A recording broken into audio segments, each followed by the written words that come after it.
Hey there and welcome to this demo video. I'm going to show you how FlickGraph works and how easy it is to use. So I have the software open right now, and to get started, I'm just going to open up a nice little sample video that I have here of a waterfall. And the entire video, as you can see, we have the waterfall going down, we have the rain, we have the water moving. The entire video, there's something happening, okay? What we can do here on this first bar is we can choose the video duration by adjusting these sliders. Now, in my case, the entire video is the same thing. It's the waterfall going down.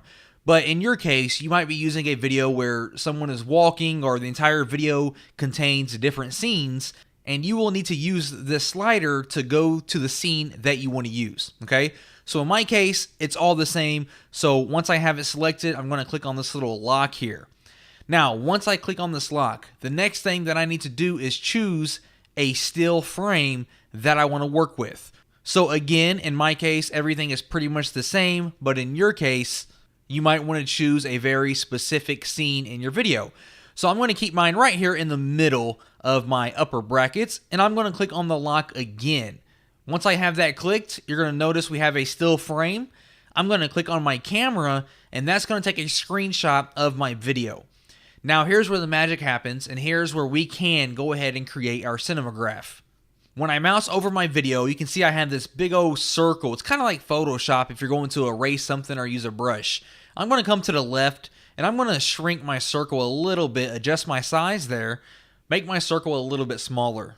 And all I have to do is kind of erase where I want my live video to be. So let's say, for example, I wanted my water down here moving and nothing else.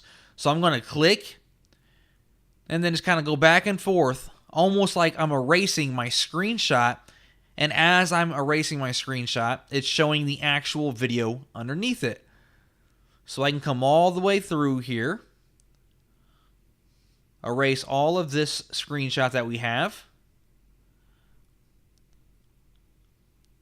And what's happening in the background here is the video that's playing right here is going to be playing the video from this upper bracket. So we can see here the timeline, it goes to the end and then it restarts and it starts playing it again. And it's going to do that over and over for whatever section that you choose in this first part.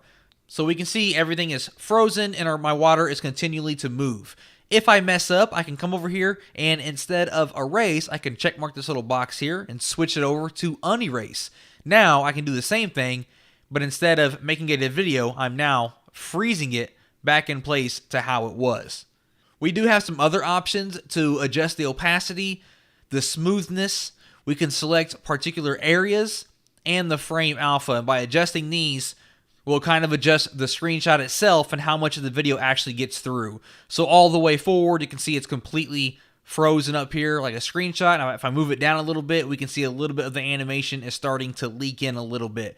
So you can play with these settings here, find the perfect settings that you like that make the cinemagraph that you like. So let's go ahead and do this again here.